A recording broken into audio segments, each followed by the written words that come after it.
I tell you what, I'm not sure what you're all on about. How can a bit of stick time help me fly? Oh yes, the sun is beating on my face, but not for long. I've literally got 3 hours and the rain is going to come in. I can already feel the wind. It was going to be low wind, but it's high wind. But yes, we're at the field. That Friday feeling, yes. With the PA-18 Super Cub FMS, yes.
Oh yeah. Oh yes. And literally just, I don't know, about half an hour after that, yeah, the rain came. So it was that small of a gap that was able to fly. Today has been nothing but rain and wind and everything else. And I think that's the forecast for the next week or so. So, you know, we've got to grab it while we can. Now, the day was actually fraught from the beginning. It was, if you saw the community post, I put the batteries on charge, was have a nice cup of tea, and I put them on storage instead of charging. So that was the first thing. And then I drove to the field, which is about a 25-minute drive from me. I got the plane out, it was lovely, the sun was there, and yeah, a couple of people coming along. I thought, it's going to be a great day. Went to put the wings on. Yes, I left this at home. I left this right here. Yes, the spar for the wing. So I drove all the way back again, and then drove all the way back again. This time it's getting up, you know, the wind is picking up. I mean, at that time the wind was probably about 5 miles an hour with sort of 7 mile an hour, 10 mile an hour gusts. Absolutely fine. I like that sort of thing for electric anyway. I mean, if it was nitro, whatever. Yeah, so then I built it up here. And for some reason she's just not happy. I wasn't happy. It's nothing to do with the plane, it's probably me, I don't know. As you saw, I did have it was okay flight. It was very windy by the time I actually got up in the air after chin wagging and everything else, which is great anyway when you're down the field, isn't it, right? Yeah, it's just, you know, getting used to the plane in bits and pieces. You know, even when I had it with Dom, it just something about the plane just didn't seem right. I don't know what it is. I haven't put my finger on it. I know sort of one of the servos was a bit sticky when I was looking at it, but then I couldn't replicate it, so I thought, well, maybe it's been pushed too far. You know how it gets sometimes. Don't know, but the trouble is, I've got these batteries now. These are the graphene 2.2 or 2200 milliamp 4S75C discharge. Lovely batteries they are. Now I've had these, and they're not blown or anything. I've had these for a couple of years, but as you know, I don't fly a lot. I haven't flown a lot. Now the problem I got is, okay, I was 3/4 to full throttle because I was fighting against the wind because with the surface there of these wings, and I didn't use the reflex. You're saying, Chris, I can hear you shouting at me now. Why didn't you use the reflex system? It will cut the because I like natural. I just want to be the plane. It's hard to explain, but I should have used the reflex, because then it would have stopped all the buffering and me trying to overcorrect and everything else. But should have used the reflex. My fault. That's why FMS put it in this plane, because they knew it's got such a wing area it becomes a kite. In fact, Paul Heckles calls the planes kites because the wind, I don't know, whatever. Anyway, so I should have really got at least 5 minutes, 6 minutes, maybe push it to 7 minutes from this FMS. I got 3 minutes, and when I pulled the battery out, it was 2%. 2% battery after 3 minutes. Something going wrong. Now you're saying, Chris, yeah, your batteries are knackered, they don't look it. No, Colin, a good man Colin at the field, he had a little gizmo, and in fact I had one in my box, I forgot I had it. And that you can measure the resistance of the batteries. Each battery cell has a resistance, and each cell came up to, I did when I looked on the charger, you get, if you've got a new charger, it's a menu on the charger. And I forgot to take a picture yesterday when I checked, and all the batteries that I've got are probably between 4, it comes up in numbers, like I say, it was 4, 6, 7 or something like that of the cells, which is fine, absolutely fine. You know, when they're brand new, you know, the lower the number, the better. I think if you've got a resistance of milliohms, I think they call it. Don't quote me on that, but I think it is. Maybe we should do a bit more investigation and do a video about it. If you're in like 20, in double digits, like 17 and 15, that's when you need to sort of discharge the battery and get rid of the battery appropriately, unless you're trying to make a YouTube movie and put a nail through it. But I don't advise that. Please do not try that at home. Just in case anyone sees this and blames me. Yeah, so these are fine, absolutely fine. The next flight that I had was the flight you saw.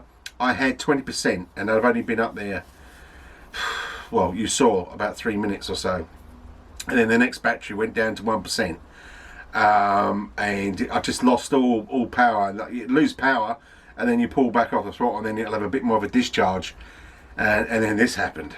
Flight 807, maintain your approach.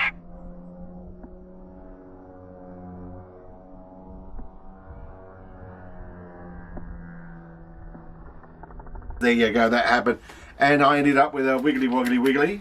Yes, it's broken. I went to put some blenheim on there because that's okay, but then I don't know if you can hear this. Well, you can't, but it's broken. Yes, the servo's knackered. The servo's had its day, so that must have been quite of a hard hit. I was ready to fly again, put some blenheim on it. That's another hinge. I was quite surprised that these haven't got hinges actually. You know, a lot of FMS are quality builds, but doesn't matter. I'm gonna probably just get a new flap or whatever else. I could try and elevator, sorry. I could try and fix it in bits and pieces. I was toying with it to cut the foam down, put some hinges in there. But my main thing is not that. My main thing is getting on with my nitro plane. So there you go. So you know, I had really weird flights. I only had 2 batteries worth. It's literally after all that journey and God knows what else. Yeah. So, but I'm a bit concerned why these batteries went flat so quick. You know, if you've got, I know Ian, you've got one of these. I don't know if it's the Super Cub, is it? I don't know. They're with 17, well, the big wingspan. Please leave in the comments what sort of flight time you should be getting, or you had, and with sort of, you know, versus the throttle position, whether it was like half halfway, and that's how you kept it in bits and pieces. I didn't do myself any favours because the wind that was, once we got into the wind, it changed just like that. As you know, when you're getting a rainstorm and bits and pieces, not storm, I mean that's the wrong word to say, but it's a lot of rain, say a lot of black clouds and rain. Then you get them rolling winds that's following, you know, pushing the air as it's pushing the air forward to you, and it went up to silliness. I was flying. That flight that you saw was, even though there was no black clouds, the wind had picked up to something, I can't remember now, it was like 14 mile an hour, 20 mile an hour gusts, and it started to raise, especially on that last flight you saw. So, you know, it was literally, I had a window and I wasted it forgetting my spar. So, yeah, that would have been interesting flying without the spar, but I would have think, you know, the old wings would have, yeah. But yeah, stick time, it's definitely something I need. I did feel quite confident when I took off. I was worried. I was really worried because, you know, I was like, oh God, I've got to go up, I'm going to crash and blah, blah, blah, this and blah, blah, that. But I needed that to boost my confidence because you know, I took off. I mean, she's lively. I mean, you know, the coverage just zoop, and she's up in the air, which kind of caught me out, actually. I was on another runway as well. The winds was coming across way, so I went across, and it always throws me at skylarks because obviously, as you saw, I nearly went over the nursery, which I would have probably got shot if I did. So it was a quite tight turn. But if you could imagine, I look at sort of like a rectangle when I fly, or a box, and where I had to go on the other runway because the wind was coming sort of, is it east, southeast, or something like that. Anyway, you literally go the other way, so you turn the box. So now I'm flying in that box, but it's kind of disorientating for me. But I was, you know, I coped and landed. But it also, you know, you saw the landing, it didn't make the runway, so I stopped in the heavy grass anyway, so it was fine. But the first landing was great. I also had a bit of an issue in my head cam that wasn't working properly. I just about got some footage on my onboard cam. So it was a day of days yesterday, but I still walked away with a smile. Yes, I did. The guys were down there. They were doing some flying, and they were doing, I've forgotten what it's called now. Oh my golly gosh, control line. Yes, they were doing some control line down there. But I didn't get a chance to video and bits and pieces. And they was doing also some gliding. You know, there was enter competition. It's up in Buckminster, I believe, in the UK. Where you've got a certain amount of seconds to get in the air, and then you've got a glide time. Yeah, and you it's not even your backs where you sort of put in your times and blah blah blah blah. Anyway, I'm waffling, so I don't know when I'm going to get out to fly. I really don't. As I say, I've looked at the forecast for the next 3 weeks, and it's all bad. But I'm going to try and find that gap to get out and fly, because I do need my stick time. All fun and games and laughter, I do need that stick time. Just to build my confidence all the time, getting up there. But my confidence is building. I mean, as for A certificate, who knows, unless we get some of that warm weather that's actually scorching everyone out in Europe, and I do hope you're all great out there, and America as well, and places like that, they're all scorching hot. I hope we get some of that over here. But listen, if you get out and you get that little gap of weather where you are, or even if you could do stuff in your back garden, a bit like Cliff Harvey, and I've mentioned him again in another video. I'm going to see if I could mention Cliff in every video. Where he's got his pole. Yeah, fantastic. I just wish I had the room in the garden for that. I've got too many hangars, sheds, or whatever you like to call them. Anyway, if you can get out, then please get out and enjoy yourself. But please keep safe, and also be safe. But most of all, you come home with that smile on your face and enjoy yourself and have fun. Anyway, for me, I'm out of here. Well, I'm not exactly out of here because I'm going to go and tinker some. And you have a good weekend. Ta-da!